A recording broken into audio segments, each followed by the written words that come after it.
Here's Bay Area composer and bassist Matt Small's spin on the Trumpet of Tutankhamun, which includes some other friends and associates of mine. Among them, Rachel Condry on clarinet and Steve Adams on flute. He's also a wonderful saxophone player. But this time, the trumpeter is doing something higher on the overtone series. He's actually evoking do, mi, so, so. And that te seems a little out of tune, too, doesn't it? And there's a reason for that. Could he be dealing with the overtone series, the harmonic series, that goes way back, although we're not quite sure exactly how far back. But as we know, basically the trumpets of Tutankhamun sounded them. Trumpets in China would sound them. The notes that we heard from the trombone sounded them. With the principles of the harmonic series, the overtone series.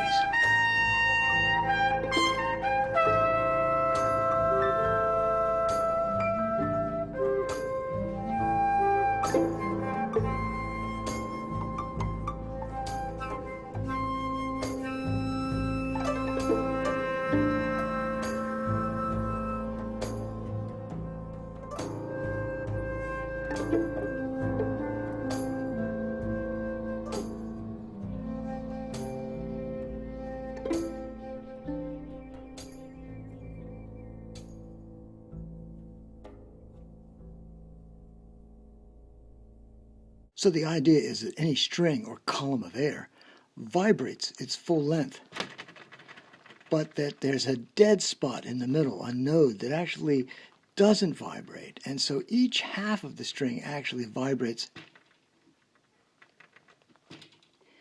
independently and sounds kind of the octave up. It would be better on a non-curtain, and definitely better than on a shoelace. And I suppose we could do it with varying columns of air, but we're running out of Coke bottles. So we've already looked inside the piano. We know it's a box of strings. And they're different sizes, if the lowest string not only vibrates as its entire length, but also each half vibrates independently, weaker in that way, that pitch is actually, this is very zen, one pitch is every pitched grasshopper. So this string is vibrating its entire length, but each half theoretically is vibrating separately. Well, if each half is vibrating separately, there should be a waveform like that coursing in the air, and that any string that is indeed half as long as this should be able to sympathetically vibrate. We've seen that sympathetic vibration before by yelling in the piano, etc., etc. We recall the dampers inside the piano. Here's that upper note. If I just silently depress it, I would release the damper. So that string should be free to resonate. We know all about all the strings resonating, right? We've got to do it again. So here I've depressed. Here's all the notes. Here's with the damper pedal down. Marvelous. And I'm going to put the damper pedal down and see if we can, once again, get all the strings to sympathetically resonate. Oh, here's without the dampers down. Ha! And now with the dampers down. Ha! Okay, I shout a little bit louder, but you got it. Here's that note. Let's see if I can get that. No, I won't be able to do that. So, we'll silently depress it. Here's the note we play. Here's the note we want. I'll play it even harder.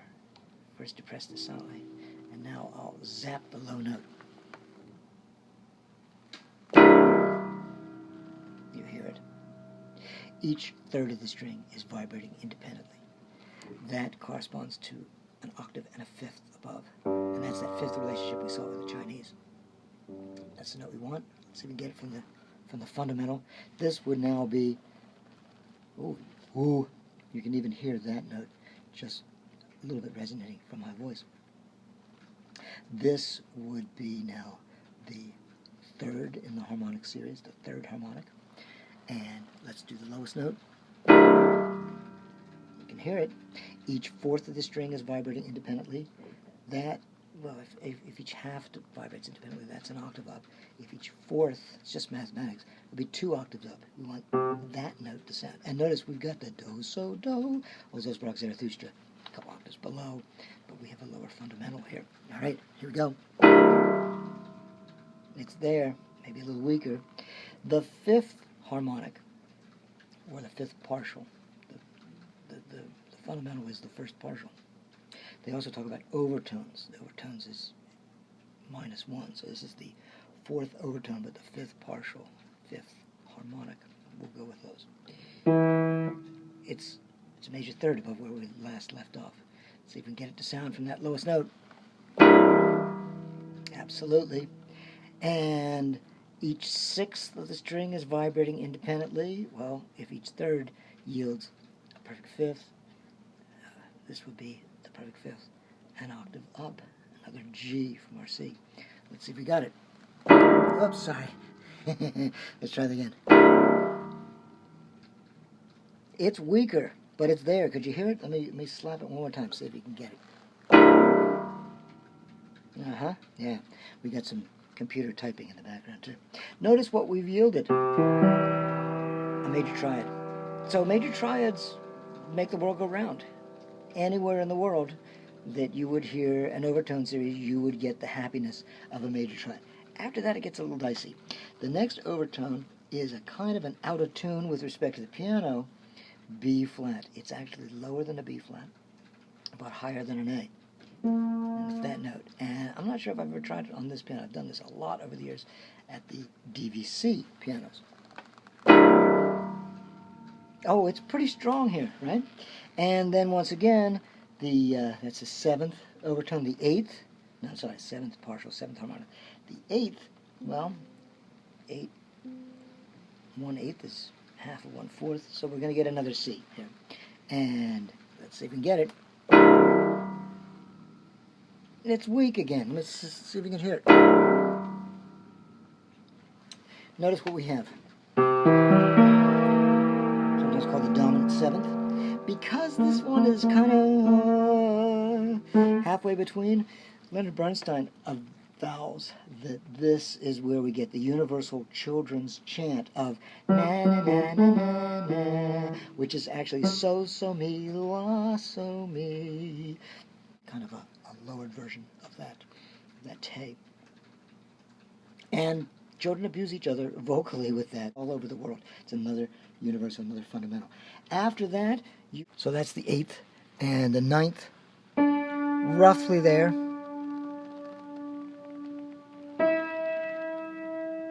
10th would be like the fifth, right? Another E. Then this becomes increasingly out of tune. Roughly, maybe a Lydian scale, and then you start getting chromatics, and then you start getting 8th tones, 16th tones, but they're all actually ratio-wise a little different than what we would totally expect.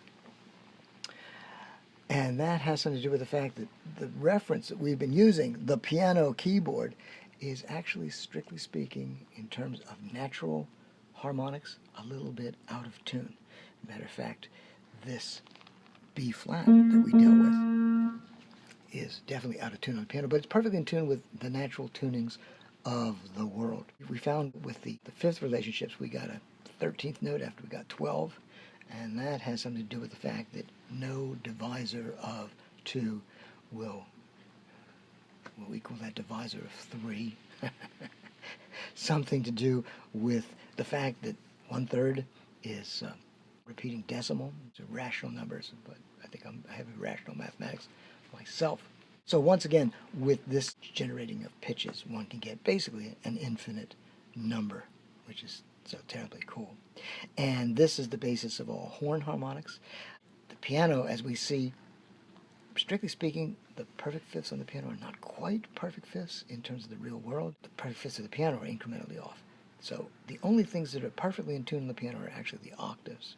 And it's a devil's bargain. And some people through history of Western music have disagreed with the approximations of Western tuning, which has been called, there are various kinds, even temperament, mean temperament. And we'll talk about that a bit more later.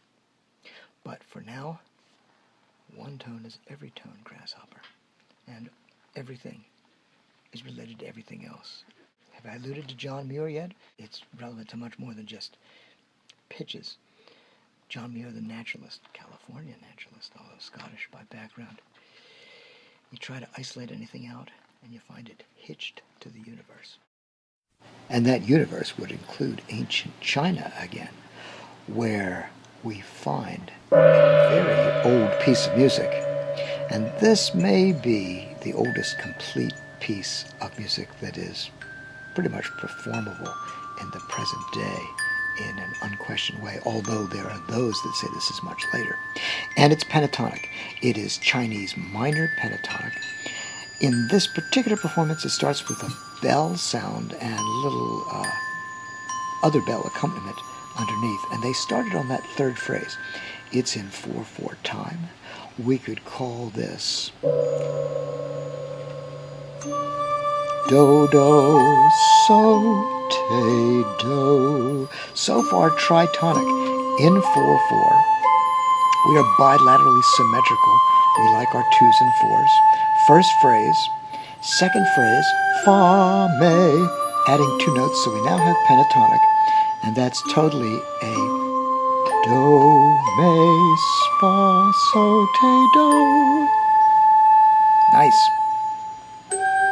And notice this is really a heterophonic performance. We've got no less than 2 flutes and 1 bell. And those 2 flutes are playing the melody in different ways. One is glissandoing and the other isn't. So that's definitely a heterophonic performance. How lovely. And of course they're adding the bell. And this is the entrance hymn of the emperor. Hymns are found around the world as praise music.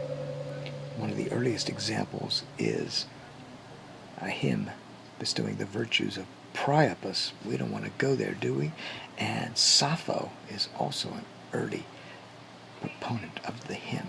My goodness. We've already seen how cuneiform script from Mesopotamia made its way up to Syria, going northwest between the rivers is a fertile corridor that curves to the north and then ultimately curves a little farther south.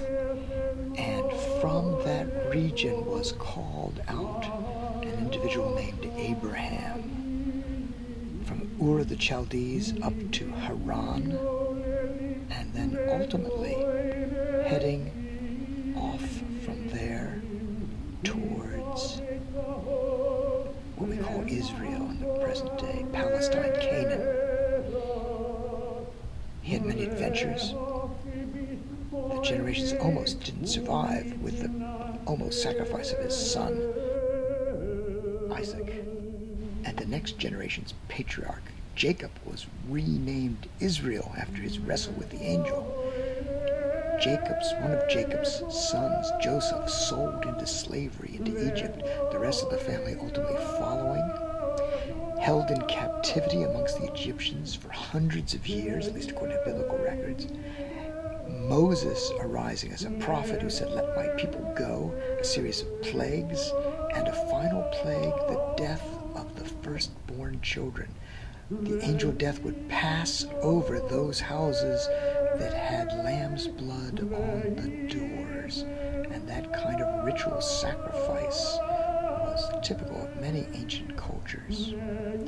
As the angel of death came down, the Israelite people gathered in their homes and took one last ritual meal before they headed off, intending to flee the destitute Egyptians who were suffering from deaths of their firstborn. They took unleavened bread, there wasn't enough time for the yeast to rise, and quick, hasty draughts of wine. And this is known as the Passover ritual. And it is celebrated to the present day, and we will see in another religious tradition, these rituals will be reinterpreted. The people make their way back to the land of Israel. It takes a long time, 40 years.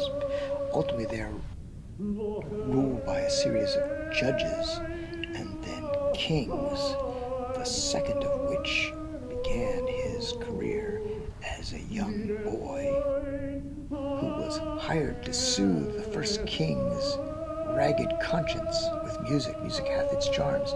He was also the defeater of Goliath, protector of the Ark of the Covenant, seen here much later. Had a rebellious son. He came to the throne with a coup d'etat. His son almost did. And he was a poet as well as a musician, the creator of many psalms. 150 are attributed to David and some of his near and far associates, his son Solomon, and even a psalm or two going back to the time of Moses. And these tantalizing texts do not have music directly associated with them. And so they've been a source of fertile inspiration for composers generations since.